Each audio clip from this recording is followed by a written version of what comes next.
जय हिंद दोस्तों। आज हम लोग रासायनिक अभिक्रिया एवं समीकरण से मोस्ट इम्पॉर्टेंट एमसीक्यू क्वेश्चन को करने वाले हैं, जो कि बोर्ड एग्जाम के लिए बहुत इम्पॉर्टेंट है। और यहाँ सिर्फ उन्हीं 20 क्वेश्चन को सेलेक्ट किया गया है जो हर साल पूछे जाने की प्रचंड संभावना रखते हैं, और इस साल भी पूछे जाने की 100% गारंटी है कि इस बार भी यहाँ से 2 या 3 क्वेश्चन पूछे जाएंगे। तो यदि आप 90% मार्क्स स्कोर करना चाहते हैं, या अगर आप एक वीक स्टूडेंट हैं, तो इस वीडियो को बिना स्किप कीजिए पूरा 20 क्वेश्चन को जरूर देखें। तो चलिए हम पहला क्वेश्चन देखते हैं। पहला क्वेश्चन है, रासायनिक अभिक्रिया में भाग लेने वाले पदार्थ क्या कहलाते हैं? तो ऑप्शन है अवकारक, ऑप्शन बी है प्रतिकारक, ऑप्शन सी है उत्पाद, ऑप्शन डी है अभिकारक। तो दोस्तों, रासायनिक अभिक्रिया में भाग लेने वाले पदार्थ को हम लोग कहते हैं अभिकारक, यानी कि ऑप्शन नंबर डी सही हो जाएगा। क्वेश्चन नंबर 2 को देखते हैं। रासायनिक अभिक्रिया के फलस्वरूप बनने वाले पदार्थ को क्या कहते हैं? तो ऑप्शन ए है अभिकारक, ऑप्शन बी है उत्पाद, ऑप्शन सी है उत्प्रेरक, ऑप्शन डी है उपोत्पाद। तो दोस्तों, रासायनिक अभिक्रिया के फलस्वरूप बनने वाले पदार्थ को हम लोग उत्पाद कहते हैं, यानी कि ऑप्शन नंबर बी बिल्कुल सही हो जाएगा। चलिए दोस्तों, अब क्वेश्चन 3 को देखते हैं। किसी रासायनिक अभिक्रिया में उत्पाद का कुल द्रव्यमान अभिकारक के द्रव्यमान की होता है। यानी कुछ रासायनिक अभिक्रिया इस प्रकार से घटती है A+B, जिससे बनता है C+D। ये उत्पाद का द्रव्यमान जो है, ये अभिकारक के द्रव्यमान के हमेशा बराबर होता है। तो ऑप्शन नंबर ए हमारा बिल्कुल सही हो जाएगा, बराबर होता है। चलिए दोस्तों, क्वेश्चन नंबर 4 को देखते हैं। यहाँ एक समीकरण दिया हुआ है, फेरस ऑक्साइड प्लस 2Al से बनता है एल्यूमिनियम ऑक्साइड प्लस 2Fe, मतलब फेरस। तो यहाँ दोस्तों आप देखेंगे, जो एल्यूमिनियम है ये फेरस को उसके यौगिक से विस्थापित कर दे रहा है, और विस्थापन करने के पश्चात उस यौगिक में अपना जगह ले ले रहा है। तो यहाँ पूछा गया है कि ऊपर दी गई अभिक्रिया किस प्रकार की है। तो ऑप्शन देखते हैं, संयोजन अभिक्रिया, ऑप्शन बी है द्विविस्थापन अभिक्रिया, ऑप्शन सी है वियोजन अभिक्रिया, ऑप्शन डी है विस्थापन अभिक्रिया। तो सही उत्तर हो जाएगा विस्थापन अभिक्रिया, क्योंकि ये इसे विस्थापित कर रहा है। चलिए दोस्तों, अब क्वेश्चन हम 5 को देखते हैं। यहाँ पूछा गया है कि श्वसन किस प्रकार की रासायनिक अभिक्रिया है। तो श्वसन किस प्रकार की रासायनिक अभिक्रिया है दोस्तों? तो ऑप्शन देखते हैं। ऑप्शन ए है संयोजन, ऑप्शन बी है वियोजन, ऑप्शन सी है ऊष्माक्षेपी, ऑप्शन डी है ऊष्माशोषी। तो सही उत्तर हो जाएगा ऊष्माक्षेपी, यानी कि ऑप्शन नंबर सी। श्वसन जो है एक ऊष्माक्षेपी अभिक्रिया है। चलिए क्वेश्चन नंबर 6 को देखते हैं। यहाँ क्या पूछा गया है। यहाँ पूछा जा रहा है, शरीर में भोजन का पचना किस प्रकार की रासायनिक अभिक्रिया है। तो ऑप्शन देखते हैं। ऑप्शन ए है अपचयन, ऑप्शन बी है संयोजन, ऑप्शन सी है प्रतिस्थापन, और ऑप्शन डी है उपचयन। तो भोजन का पचना एक प्रकार का संयोजन अभिक्रिया है, यानी कि ऑप्शन नंबर बी सही हो जाएगा। अब क्वेश्चन नंबर 7 को देखते हैं। उपचयन को रोकने वाले पदार्थ क्या कहलाते हैं? यानी कि उपचयन अभिक्रिया जिसमें ऑक्सीजन का योग होता है, इसे रोकने वाले पदार्थ क्या कहलाते हैं? तो चलिए देखते हैं। ऑप्शन ए है ऑक्सीकारक, ऑप्शन बी है अवकारक, ऑप्शन सी है प्रतिऑक्सीकारक, ऑप्शन डी है प्रति अवकारक। तो सही उत्तर हो जाएगा आपका प्रति ऑक्सीकारक, यानी कि ऑप्शन नंबर सी हमारा बिल्कुल सही हो जाएगा। चलिए क्वेश्चन नंबर 8 को देखते हैं। यहाँ क्या पूछा गया है। यहाँ पूछा जा रहा है, पदार्थ X के विलयन का उपयोग सफेदी करने में होता है, X का नाम क्या है? यानी कि पदार्थ X है जिसका उपयोग हम लोग, जिसका विलयन बना के घर को पचौड़ा करते हैं, तो वो X का नाम क्या है?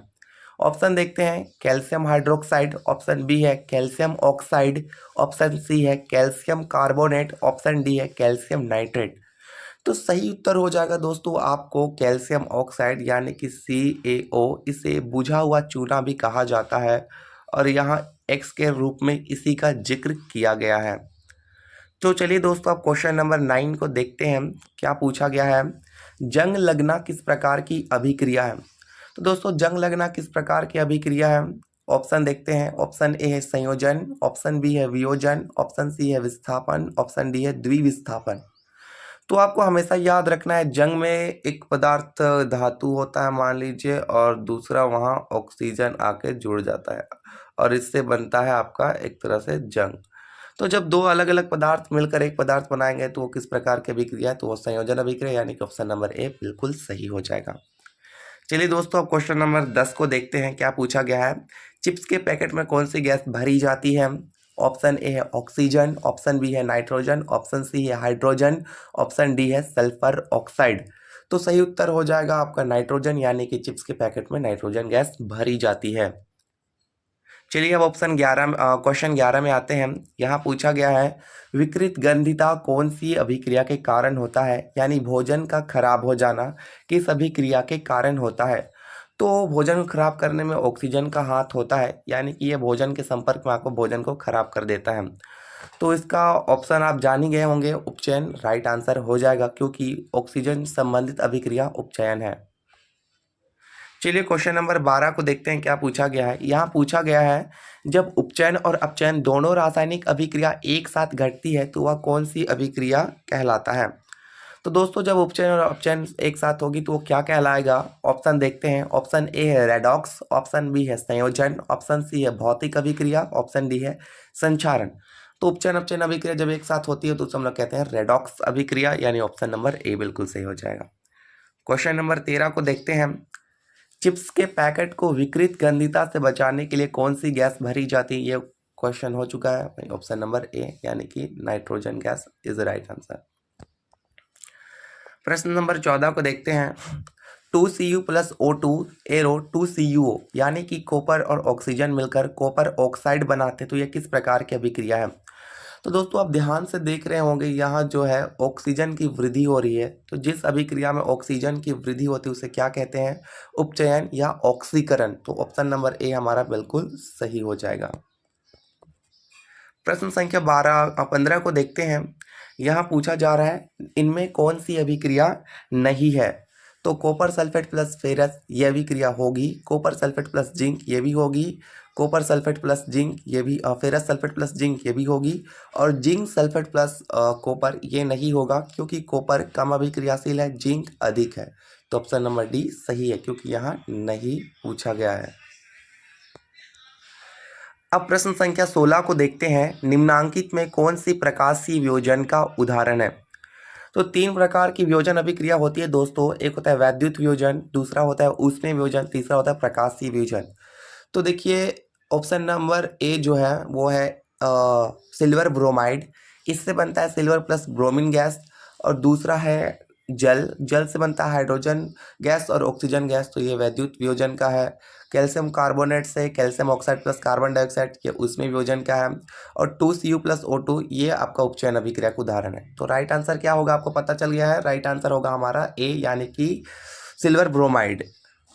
अब क्वेश्चन नंबर 17 को देखते हैं। यहाँ पूछा गया है वियोजन अभिक्रिया कितने प्रकार के होते हैं? तो जैसे कि आपको पहले ही बता दिया गया है, वियोजन अभिक्रिया मुख्य रूप से 3 प्रकार के होते हैं। पहला को हम लोग कहते हैं ऊष्मीय वियोजन, दूसरा को कहते हैं वैद्युत वियोजन, तीसरा को कहते हैं प्रकाशीय वियोजन।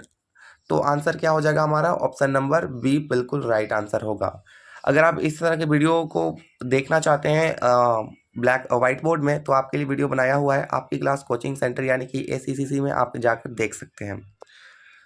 तो प्रश्न संख्या 18 है। अपघटन अभिक्रिया के दौरान एनोड पर कौन सी गैस निकलती है? यानी एनोड पर कौन सी गैस निकलती है? तो 2 तरह की इस तरह से पत्ती डाले जाते हैं अपघटन अभिक्रिया के दौरान। एक होता है एनोड और एक होता है कैथोड। तो एनोड पर कौन सी गैस निकली जाती है? ऑप्शन देखते हैं। ऑप्शन ए है ऑक्सीजन, ऑप्शन बी है हाइड्रोजन, ऑप्शन सी है नाइट्रोजन, ऑप्शन डी है इनमें से सभी। तो सही उत्तर हो जाएगा ऑक्सीजन, यानी कि एनोड पर ऑक्सीजन गैस निकलती है। प्रश्न संख्या 19 है। अपघटन अभिक्रिया के दौरान कैथोड से कौन सी गैस निकलती है? तो इस तरह से 2 पत्ती डाले जाते हैं वैद्युत वियोजन में।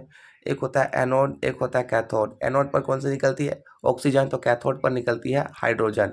तो ऑप्शन नंबर ए है ऑक्सीजन, ऑप्शन बी है नाइट्रोजन, ऑप्शन सी है नियोन, ऑप्शन डी है हाइड्रोजन, यानी कि हमारा हाइड्रोजन बिल्कुल सही आंसर हो जाएगा।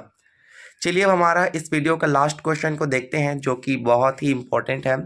साग सब्जियों का विघटित होकर कंपोस्ट बनना किस प्रकार की अभिक्रिया है? यानी साग सब्जियों का सड़कर खाद बनना किस प्रकार की अभिक्रिया है? ऑप्शन देखते हैं। ऊष्माक्षेपी, ऑप्शन बी है वियोजन, ऑप्शन सी है विस्फोटक, ऑप्शन डी है कोई नहीं। तो याद रखिएगा दोस्तों, जब भी साग सब्जी कंपोस्ट बनती है तो इससे भी ऊष्मा निकलता है, यानी कि ये भी एक ऊष्माक्षेपी अभिक्रिया, यानी कि ऑप्शन ए बिल्कुल सही हो जाएगा।